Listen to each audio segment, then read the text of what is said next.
Hello and welcome to another episode of Low Tech Health. Let ourselves translate expert knowledge today. So let's talk tickers on Taco Tuesdays, and we're talking about healthcare. We're doing our special double episodes of 20 minutes of bullshit and excuse me. Explicit. Better close that door. So today we're going to continue talking about pulmonary toiletries and how pneumonia is not well understood.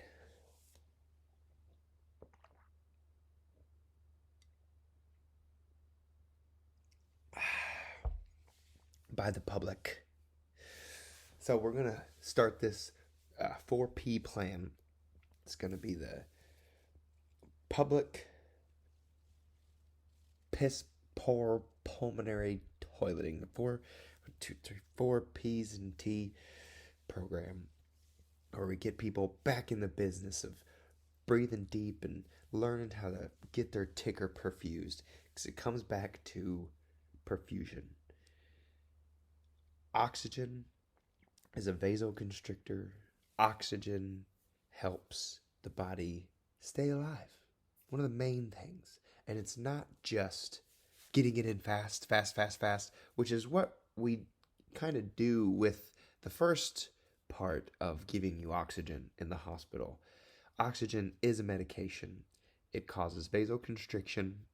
It has an effect on cardiac output, can cause atelectasis of the lungs, which is stiffening of those little grapes. Our lungs are made of two big old trees, two big old upside down trees with grapes right on the very ends, called alveoli. They're covered in this goo, surfactant, that keeps them pliable because they stretch and then compress as they're exchanging oxygen with carbon dioxide. And this is what they take to the very ends of the body to keep every bit of it alive, from your head to your nose to your toes. I feel like I've said this before. Weird, I'm getting deja vu.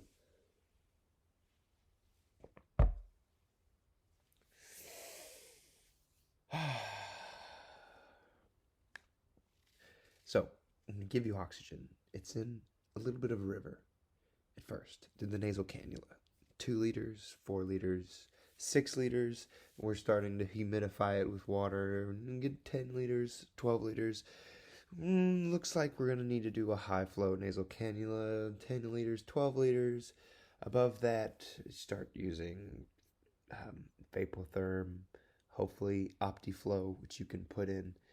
Flowlan, which is a type of device that puts pressure, liters per minute, along with the fractured inspiration of oxygen.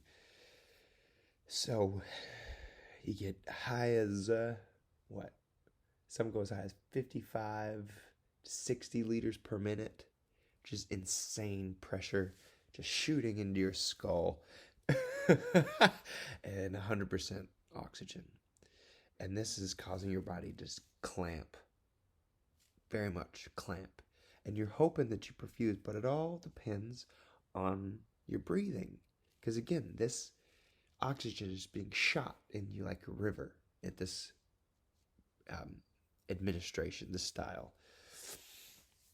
BiPAP, or non-invasive ventilation, has a rate and a pressure in and an expiratory pressure out, as well as oxygen levels and saturations. So you have a little bit more of a rhythm to it that's supposed to mimic the breathing. And it is triggered by the breath a lot of times, your own breath. It can catch it, feel it, help work with it, but you have to be breathing, which brings us to the final way of oxygenation and vasoconstricting, again, and keeping the body alive through perfusion, the most important thing. Aerobic respiration, because people who are super sick and infected become septic, which causes anaerobic respiration, buildup of lactic acid, like you've been running as fast as you can, and your muscles are burning, your feet hurt, and everything's on fire from lactic acid, like a little battery. It's just burning, cracking out acid. I need water.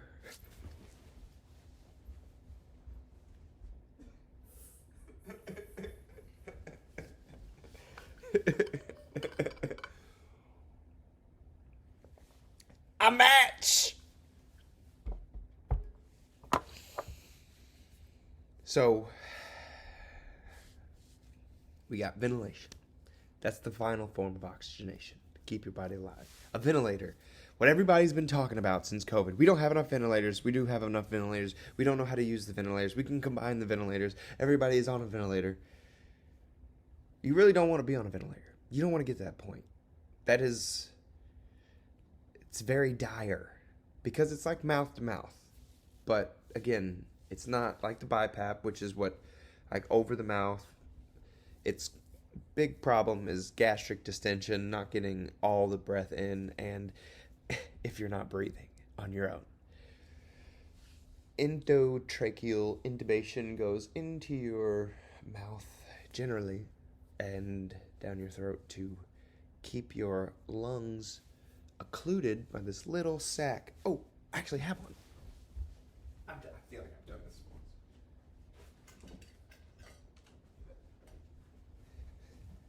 Little straw for those watching. You inflate the tip, which you go in generally about 24, 26 centimeters. You inflate, I think, 30 mLs. And this is an 8. A rather rude endotracheal tube. But you're now breathing out of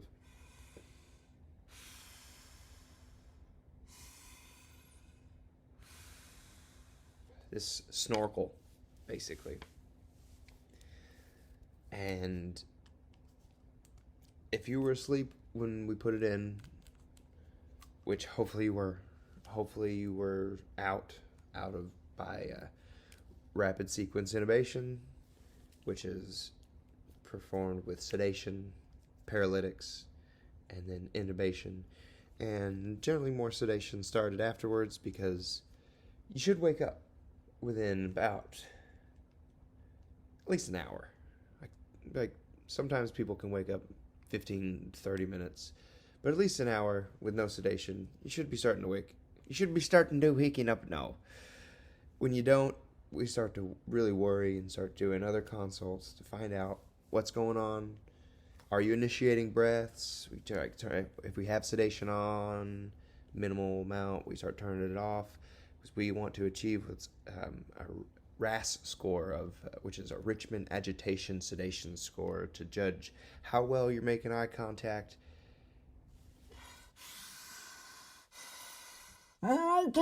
Which you can't talk.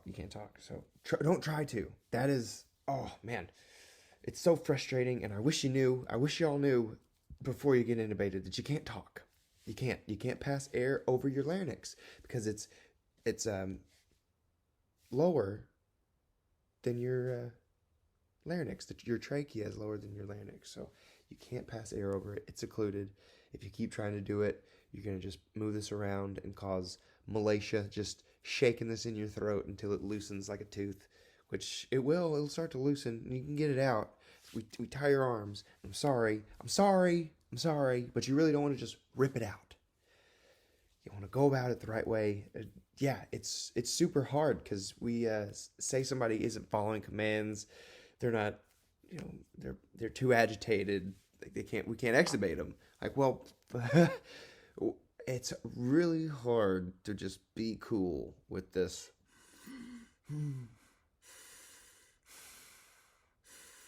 Breathing with you.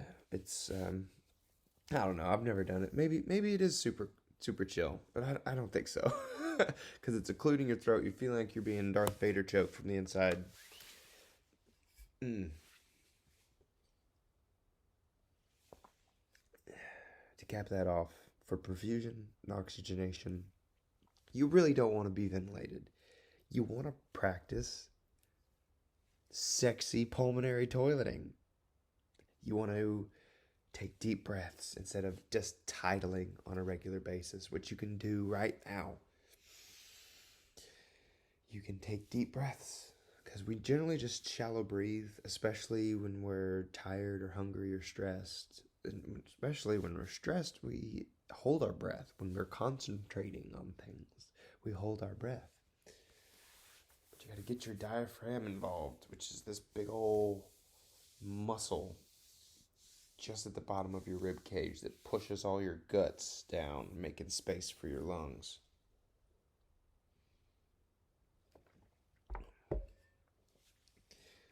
Because you don't want to be on a ventilator. We have to reteach people how to swallow a lot of times, because if they've been on a ventilator for more than 2-3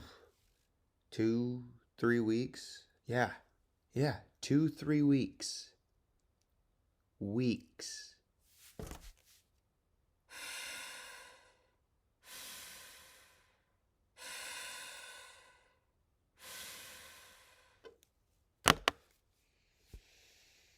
You're alive.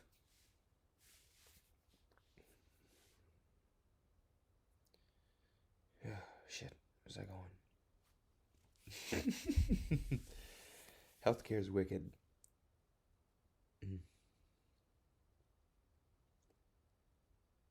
Hey, I made it a minute and a half over my 10-minute usual fade out.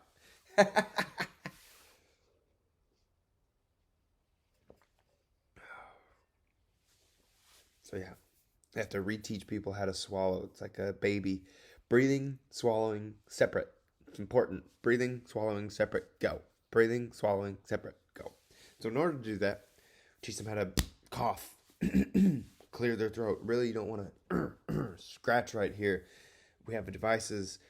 I got one.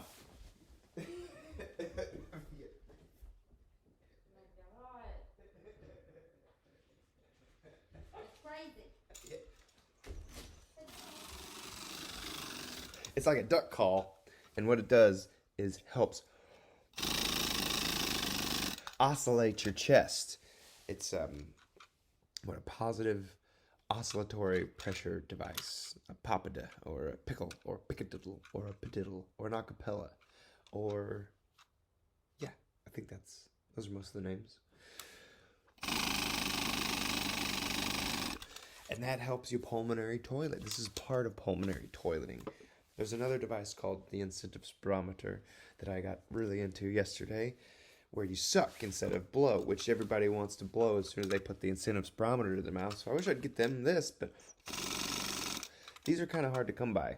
This is it's a nice device, really.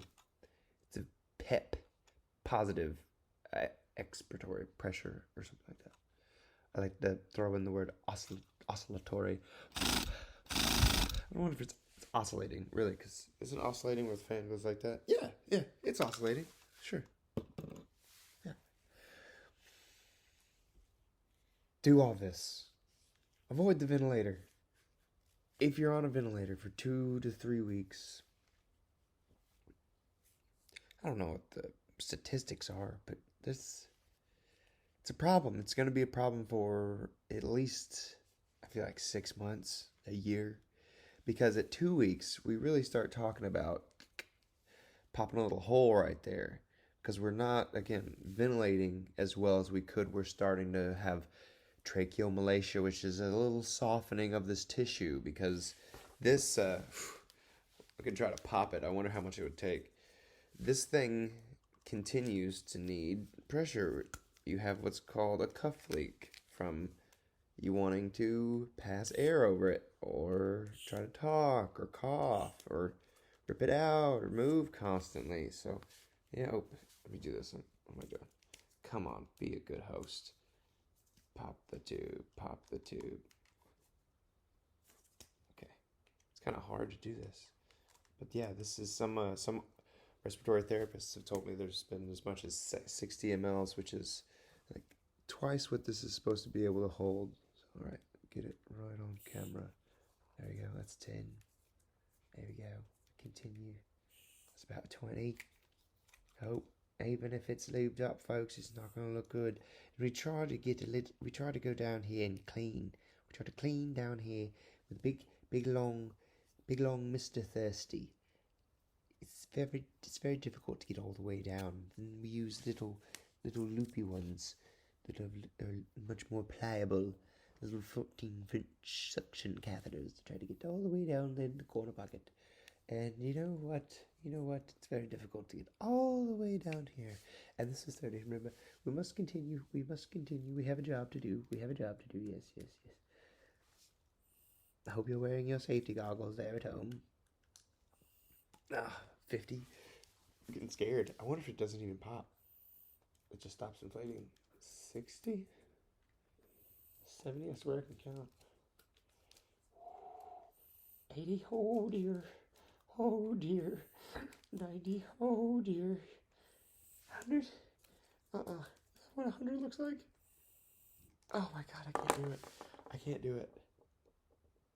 Wow. There's no way it's doing much good in there. That's terrifying, in fact.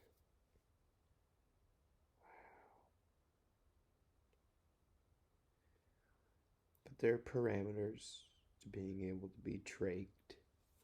To get this out of your throat, you have to be a certain level of oxygenation or dependent, and believe off pressors be best, which are vasopressors to help support your blood pressure. Because also with this tube to breathe for you, the pressure from the ventilator is decreasing your cardiac output, and that's also what oxygen is doing the opposite of. So the more oxygen you require, the more response by your heart to sort of pass this vasoconstriction. It's a big sloopy mess. That's what I'm trying to say. I'm losing focus because I'm tired. And made it about 17 minutes. And this may have not been the best podcast, but I appreciate those who've stuck around. And I'll leave you with one last thing. Carbon dioxide is the reason you breathe.